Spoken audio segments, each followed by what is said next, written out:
مائل بیک گونا سواد خفی، یہ امام اہل سنت کی تحقیق ہے۔ اب ان تینوں پر ہم آگے گفتگو کرتے ہیں۔ جو پانی کے رنگ کو سفید کہتے ہیں ان کی کیا دلیل ہے؟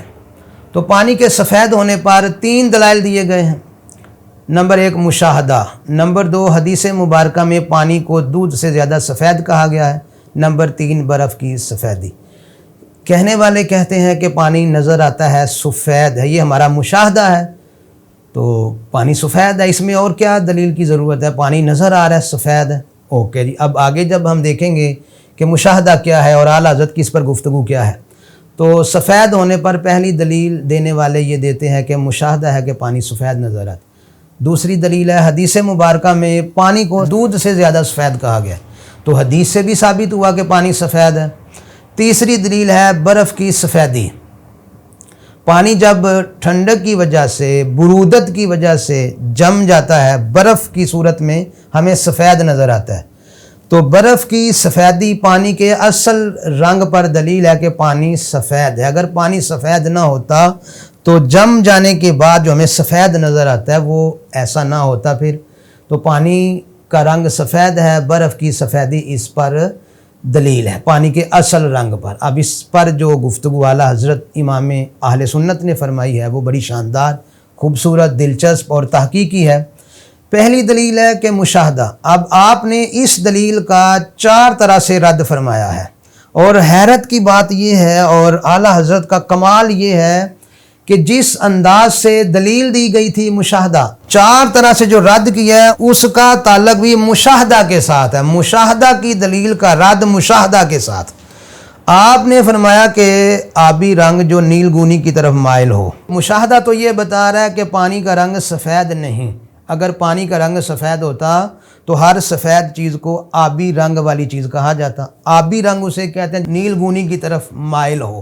پھر دوسری بات، سفید کپڑے کا کچھ حصہ دھویا جائے، بالکل وائٹ کپڑا لیں آپ سفید، اس کا آدھا حصہ آپ دھو لیں، خشک ہونے کے بعد وہ دھلا ہوا حصہ بالکل ممتاز اور الگ ہوگا، جو دھویا نہیں ہے وہ وائٹ نظر آئے گا، اور جس کو دھویا ہوا ہے اور ابھی خشک نہیں ہوا، پانی کی تری اس میں موجود ہے، تو اس کا کلر کچھ اور ہوگا، خشک ہونے کے بعد بالکل واضح ہوگا کہ یہ وائٹ ہے، اس سے پہلے وہ وائٹ نظر نہیں آئے گا۔ تو یہ مشاہدہ کیا بتا رہا ہے کہ پانی کا رنگ وائٹ ہے یا کچھ اور ہے؟ اگر وائٹ ہوتا تو جو کپڑا دھویا گیا ہے وہ بھی اسی طرح وائٹ نظر آتا جو نہیں دھویا گیا اس کی طرح۔ تو یہ مشاہدہ بھی بتا رہا ہے کہ پانی کا کلر وائٹ یعنی سفید نہیں ہے۔ تیسری بات یہ ہے کہ پانی ملا دودھ نلاہٹ لے آتا ہے، دودھ وائٹ ہے، سفید ہے، اس میں پانی ملائیں گے، اب ایک طرف دودھ وہ ہو جس میں پانی نہیں ملا اور ایک طرف وہ دودھ ہو جس میں پانی ملا ہوا ہے، تو جس دودھ میں پانی ملا ہوگا اس میں نلاہٹ ہوگی، وہ وائٹ بالکل سفید نظر نہیں آئے گا۔ تو اب پانی ڈالا تو دودھ کی سفیدی میں فرق آ گیا، اگر پانی بھی سفید ہوتا تو دودھ کی سفیدی میں فرق نہ آتا۔ تو یہ مشاہدہ ہے کہ پانی ملا دودھ نلاہٹ لے آتا ہے۔ تو پانی کا سفید رنگ یہ مشاہدہ نہیں ہے، بلکہ مشاہدہ یہ ہے کہ پانی کا رنگ سفید نہیں ہے۔ اسی طرح چوتھے نمبر پر آپ نے یہ ارشاد فرمایا، دنیا کے اندر یہ معروف اور مشہور ہے، بحر اسود اخضر احمر، اسود میں نے سیاہ، اخضر میں نے سبز، احمر میں نے سرخ۔ تو یہ بحر اسود و اخضر و احمر مشہور ہیں، دنیا کے اندر دریا ہیں، تو اب یہ ان کے کلر ہیں، اسود، اخضر اور احمر، یہ دریا بھی مشہور ہیں، ان کے رنگ بھی مشہور ہیں۔ تو اب یہ پانی ہے لیکن یہ سفید نہیں ہے، اسود ہے، اخضر ہے، احمر ہے، تو یہ مشاہدہ بھی بتا رہا ہے کہ پانی کا رنگ سفید نہیں ہے۔ اب دیکھتے جائیں اور حیرت کے دریا میں غرق ہوتے جائیں کہ مشاہدہ سے دلیل دی گئی تھی کہ پانی سفید ہے، آپ نے 4 طرح سے اس کا رد کیا ہے، اور حیرت یہ ہے کہ مشاہدہ ہی کے ذریعے آپ نے بیان کیا ہے کہ پانی سفید نہیں ہے۔ اس کے بعد دوسری دلیل تھی کہ حدیث مبارکہ میں پانی کو دودھ سے زیادہ سفید کہا گیا ہے۔ اب یہ حدیث مبارکہ ہے تو اعلیٰ حضرت امام اہل سنت کی طرف سے آپ اس کا خوبصورت جواب دیکھیں۔ آپ فرماتے ہیں کہ یہ حدیث مبارکہ جس میں پانی کو دودھ سے زیادہ سفید کہا گیا ہے، اب یہ حدیث اور اس کا عربی میں متن اور سارے حوالہ جات، یہ ساری گفتگو تفصیل سے تو فتاوی رضویہ میں دیکھنے سے تعلق رکھتی ہے، یہاں تو بس ایک اعلیٰ حضرت کی تحقیقی جھلک آپ کے سامنے رکھنا مقصود ہے۔ آپ فرماتے ہیں کہ یہ حدیث تو کوثر اطہر کے بارے میں ہے، یعنی حوض کوثر کا جو پانی ہے اس کے رنگ کے بارے میں کہا گیا ہے کہ دودھ سے زیادہ سفید ہے۔ تو اس سے یہ لازم نہیں آتا کہ ہر پانی کا رنگ سفید ہو۔ آپ فرماتے ہیں اسی پانی کے بارے میں جو کوثر اطہر ہے، اس پانی کو مشک سے زیادہ خوشبودار بھی کہا گیا ہے۔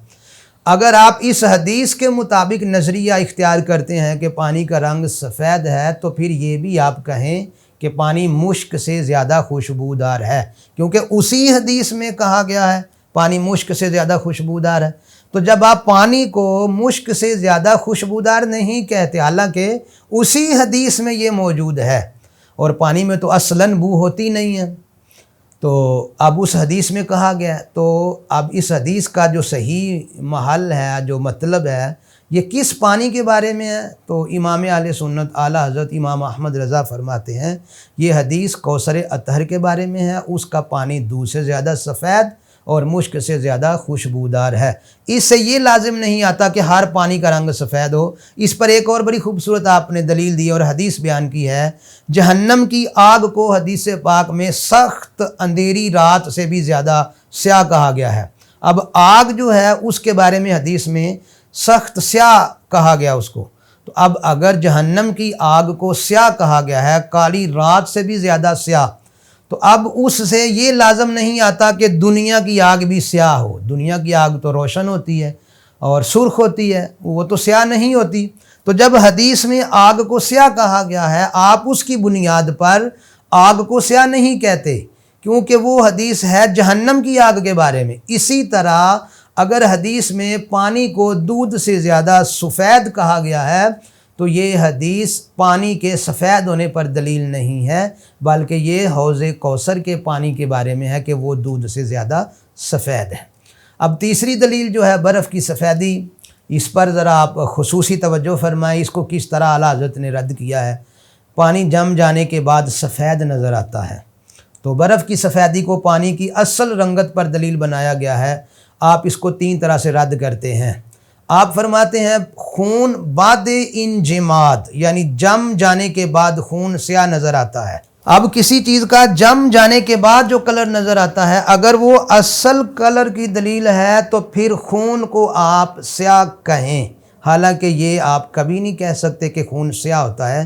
یہ تو بچہ جانتا ہے کہ خون سرخ ہوتا ہے، حالانکہ آپ کا جو فلسفہ تھا کہ برف سفید نظر آتی ہے تو پانی سفید ہونا چاہیے، تو خون جم جانے کے بعد سیاہ نظر آتا ہے، تو پھر خون کا اصلی رنگ بھی سیاہ ہونا چاہیے، جبکہ خون کا اصلی رنگ کبھی بھی کوئی بھی سیاہ نہیں کہہ سکتا۔ یہاں پر آپ نے ایک اور بڑا خوبصورت کلام کیا ہے اور افادہ فرمایا ہے، مچھلی کی جو سرخ رطوبت ہوتی ہے وہ جم جانے کے بعد سفید نظر آتی ہے۔ اسی سے یہ معلوم ہوا کہ مچھلی کے اندر خون نہیں ہوتا، خون کی خاصیت یہ ہے کہ وہ جم جانے کے بعد سیاہ نظر آتا ہے۔ تو مچھلی کی جو سرخ رطوبت ہے وہ جم جانے کے بعد وائٹ نظر آتی ہے، تو اس سے پتہ چلتا ہے کہ وہ خون نہیں ہے۔ یہ بھی یہاں پر آپ نے گفتگو فرمائی ہے۔ تو برف کی سفیدی کو پانی کے اصل رنگ پر دلیل بنانے والوں کو آپ فرماتے ہیں خون جم جانے کے بعد انجماد سیاہ نظر آتا ہے، تو اب خون کو سرخ کہا جاتا ہے، سیاہ تو نہیں کہا جاتا۔ اسی طرح برف کی سفیدی سے آپ پانی کو سفید نہیں کہہ سکتے۔ اسی طرح آپ دوسرے نمبر پر ارشاد فرماتے ہیں دریا کے جاگ اور بلکہ پیشاب کے جاگ یہ سفید نظر آتے ہیں۔ کسی چیز کا سفید نظر آنا اس کے اصلی رنگ پر دلیل نہیں۔ تو دریا کے اوپر جاگ بنتے ہیں، پیشاب کے جاگ بنتے ہیں، وہ یقیناً سفید نہیں ہوتے، حالانکہ نظر سفید آتے ہیں، تو وہ سفید ہوتے نہیں۔ تو کسی چیز کا سفید نظر آنا، یہ نظر آنا اس کے اصلی رنگ پر دلیل نہیں بنا سکتے۔ تو اسی طرح برف جو سفید نظر آتی ہے اس کو پانی کے اصل رنگ پر دلیل نہیں بنا سکتے۔ تیسرے نمبر پر آپ ارشاد فرماتے ہیں آئینہ میں جب درز پڑ جائے، درز یعنی جس کو ہم دراڑ بولتے ہیں، شگاف پڑ جائے آئینے میں، درز پڑ جائے، تو اب وہاں بھی سفیدی نظر آتی ہے، حالانکہ وہاں سفید رنگ نہیں ہوتا، کوئی کلر وہاں نہیں ہوتا۔ آئینہ ٹوٹتا ہے، اس میں دراڑ پڑتی ہے تو وہاں سفیدی نظر آتی ہے۔ میں ناظرین کرام اور طلبہ کرام کو یہاں دعوت ضرور دوں گا کہ وہ فتاوی رضویہ کی اس بحث کا ضرور مطالعہ کریں، بالخصوص سائنسی طلبہ کرام جو سائنس سے شغف رکھتے ہیں اور سائنسی علوم میں دلچسپی رکھتے ہیں، طبعیات کو پڑھتے ہیں، فزکس کے اسٹوڈنٹ ہیں، وہ اس بحث کو پڑھیں۔ آئینہ میں جب درز پڑ جائے اور وہاں سفیدی، وہ جو آئینہ میں درار پڑتی ہے وہاں سفیدی کیوں نظر آتی ہے، یہاں آپ نے بڑے سائنسی قواعد بیان کیے ہیں، اور آئینہ میں اپنی صورت نظر کیوں آتی ہے، پھر آئینہ کے سے ہم کئی چیزیں جو پڑی ہوتی ہیں دور آئینے سے ہم دیکھتے ہیں، آئینہ میں ہماری سیدھی جانب جو ہے وہ الٹی نظر آتی ہے، الٹی جانب جو ہے وہ سیدھی نظر آتی ہے۔ یہ ایک خاص سائنسی گفتگو جو آپ نے کی ہے، جس کو پڑھ کے پتہ چلتا ہے کہ یہ اپنے وقت کے بہت بڑے عظیم سائنسی علوم کے بھی ماہر تھے۔ اس گفتگو کو ابھی مزید آگے چل رہی ہے، اس ساری گفتگو کو آپ غور سے دیکھیں، پڑھیں، آپ سن رہے ہیں، آپ فتاوی رضویہ سے دیکھیں، تو اسی ایک بحث سے پتہ چلتا ہے کہ امام اہل سنت کو بہت سارے علوم و فنون پر مکمل مہارت اور دسترس حاصل تھی۔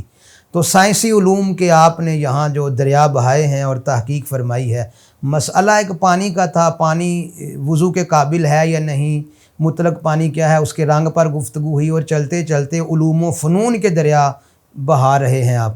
تو آئینہ میں جب درز پڑ جائے، درار پڑ جائے تو وہاں سفیدی نظر آتی ہے، حالانکہ وہاں سفیدی ہوتی نہیں ہے۔ تو وہ سفیدی کیوں نظر آتی ہے، پھر برف کی سفیدی کیوں نظر آتی ہے، اور اسی طرح شیشے کو پیسا جائے، بلور یا شیشے کو پیس کر باریک باریک اجزاء ہوں، وہ بھی سفید نظر آتے ہیں، حالانکہ وہ سفید نہیں ہوتے۔ یہ سفیدی کیوں نظر آتی ہے؟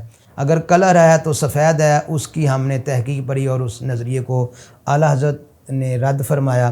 اب دوسرا نظریہ ہے پانی سیاہ ہے، اس پر حدیث سے دلیل دی گئی ہے۔ حدیث پاک میں پانی اور کھجور ان دونوں کو سیاہ کہا گیا، دو سیاہ چیزیں گھر میں۔ حضرت ام المومنین عائشہ صدیقہ رضی اللہ تعالی عنہا سے یہ حدیث مروی ہے، اس کو بھی آپ فتاوی رضویہ میں تفصیل سے دیکھ سکتے ہیں۔ تو گھر میں پانی اور کھجور تھا، ان دونوں کو سیاہ کہا گیا ہے۔ تو اس حدیث کی روشنی میں بعض احباب، بعض علماء اس طرف گئے کہ پانی کا رنگ سیاہ ہے۔ اب اس حدیث کا بعض علماء نے دو طرح سے جواب دیا تھا۔ اب وہ جو دو جواب تھے وہ یہ ہیں، لیکن اعلیٰ حضرت امام اہل سنت ان جوابات پر بھی کلام کرتے ہیں کہ حدیث میں پانی کا رنگ سیاہ ہونا ثابت ہوتا ہے، پھر اس کے دو جواب دیے گئے، حالانکہ یہ دو جواب اور اس نظریے کا رد اعلیٰ حضرت کی تحقیق کی طرف ہی جا رہا تھا کہ پانی کا رنگ سیاہ نہیں ہے، لیکن آپ کا انداز تحقیق یہ ہے کہ اگر اس حدیث کا کسی نے جواب دیا ہے اور جواب میں کوئی نقص یا کمزوری ہے تو آپ نے اس پر بھی کلام کیا ہے کہ یہ جواب نہیں دیا جا سکتا۔ تو حدیث میں جب یہ ثابت ہو رہا تھا کہ پانی سیاہ ہے، تو بعض وہ لوگ جو پانی کے سیاہ رنگ کے قائل نہیں، انہوں نے اس کا جواب دیا کہ پانی کو سیاہ تغلیباً کہا گیا ہے کہ کھجور اور پانی دو چیزیں گھر میں تھیں، کھجور سیاہ تھی، تو کھجور کا اعتبار کرتے ہوئے پانی کو بھی تغلیباً سیاہ کہہ دیا گیا۔ اور پھر دوسری بات یہ ہے، اب اس پر بھی اعلیٰ حضرت امام اہل سنت نے گفتگو کی ہے، اور تغلیب کا جو فلسفہ تھا اس پر بڑی شاندار گفتگو کی ہے کہ تغلیب کیا ہے اور کہاں تغلیب کا عمل جاری ہوتا ہے، یہ بھی فتاوی رضویہ سے پڑھنے سے تعلق رکھتا ہے۔ دوسرا جواب یہ تھا کہ پانی کے رنگ کو سیاہ برتن کے رنگ کی وجہ سے کہا گیا ہے، کثرت دباغت کی وجہ سے اس وقت برتنوں کا رنگ سیاہ ہوتا تھا، تو برتن کا رنگ سیاہ تھا اس لیے پانی کو سیاہ کہا گیا ہے۔ یہ دو جواب دیے گئے تھے اس حدیث سے کہ جس سے یہ ثابت ہوتا تھا پانی کا رنگ سیاہ ہے، لیکن یہ دونوں جواب اعلیٰ حضرت کی تحقیق کے مطابق آپ کی نظر میں دونوں جواب کمزور ہیں، اور اس پر آپ نے گفتگو کی ہے، وہ آپ فتاوی رضویہ شریف سے ملاحظہ کر سکتے ہیں۔ اس پر ایک بات جو آپ نے بنیادی طور پر فرمائی ہے کہ حدیث میں پانی کا رنگ جب سیاہ معلوم ہو رہا ہے کہ پانی کا رنگ سیاہ ہے، تو اولاً تو یہ ثابت کریں کہ پانی کا رنگ سیاہ نہیں ہے، پھر آپ اس کے دو جوابوں کی طرف آئیں گے۔ پانی کا رنگ سیاہ نہیں، پہلے یہ ثابت کریں۔ تو اس ساری گفتگو کو آپ فتاوی رضویہ میں ملاحظہ فرما سکتے ہیں۔ اب تیسرا نظریہ جو ہے، جس کو ہم امام احمد رضا کی تحقیق کہیں گے، کہ پانی کا رنگ ہے، سفید بھی نہیں سیاہ بھی نہیں، تو اب کیا ہے پانی کا رنگ؟ تو آپ فرماتے ہیں میلا مائل بیک گونا سواد خفیف، یعنی پانی نہ بالکل سفید ہے اور نہ خالص سیاہ ہے، بلکہ میلا مائل بیک گونا سواد خفیف۔ اور اس رنگ کو اگر آپ دیکھنا چاہیں تو یہ صاف اور اجلی چیزوں کے سامنے، صاف شفاف چیزوں کے سامنے آ کر یہ رنگ کھل جائے گا۔ ویسے آپ کو اس رنگ کا احساس شاید نہ ہو، لیکن اس رنگ کا اگر آپ احساس کرنا چاہتے ہیں، اس کو محسوس کرنا چاہتے ہیں، تو صاف اور اجلی چیزوں کے مقابل آئے گا تو یہ رنگ واضح ہوگا۔ اس پر آپ نے 2 مثالیں دی ہیں۔ کپڑے کا بعد حصہ دھونے کی مثال، وائٹ کپڑا لے کر دھوئیں آپ، پیچھے بھی یہ گفتگو گزر چکی ہے، تو وائٹ جو حصہ دھویا گیا ہے وہ اب وائٹ سے منفرد ہوگا۔ تو وائٹ کے مقابلے میں جب ہم نے دوسرا حصہ دھویا تو وائٹ کے مقابلے میں آنے کی وجہ سے اب وہ جو فرق ہے وہ پانی کا رنگ واضح ہو رہا ہے۔ تو اسی طرح دودھ میں پانی ملنے کی مثال، دودھ میں جب ہم پانی ملائیں گے، ایک دودھ ہے جس میں پانی نہیں ملا ہوا تو اس کا کلر وائٹ ہوگا، جس میں پانی ملا ہوا ہوگا وہ وائٹ اور سفید اس طرح نظر نہیں آئے گا۔ تو بالکل صاف چیز کے مقابلے میں جب آئے گا پانی کا کلر تو پھر یہ واضح ہوگا کہ پانی کا کلر یہ ہے۔ تو یہ اعلیٰ حضرت کی ساری تحقیق ہے، اور تحقیق کا خلاصہ یہ ہے کہ پانی کا رنگ میلا مائل بیک گونا سواد خفیف ہے۔ تو کتنی شاندار اور خوبصورت گفتگو ہے ناظرین کرام، عزیز طلبہ کرام، کہ پانی کا رنگ ہے یا نہیں ہے۔ تو اولاً تو 2 نظریے تھے کہ پانی کا رنگ نہیں، اس کو آپ نے 3 طرح سے رد فرمایا ہے، وہ آپ کے سامنے عرض کیا گیا۔ پھر پانی کا رنگ ہے، سفید ہے، سیاہ ہے یا کوئی اور ہے، سفید ہونے پر دلائل اور ان دلائل کا شاندار رد، پھر سیاہ ہونے پر دلائل اور اس کا جواب، اور پھر پانی کا جو اصل رنگ تھا وہ اعلیٰ حضرت نے بیان فرمایا ہے۔ تو اللہ کریم ہم سب کو اعلیٰ حضرت کی تحقیقات سے استفادہ کرنے کی توفیق نصیب فرمائے۔ انشاءاللہ مزید بھی ہم اعلیٰ حضرت کی اس طرح کی سائنسی اور علوم عقلیہ کے حوالے سے جو تحقیقات ہیں وہ بھی وقتاً فوقتاً آپ کے سامنے لاتے رہیں گے۔ آمین بجاہ النبی الامین صلی اللہ علیہ وسلم۔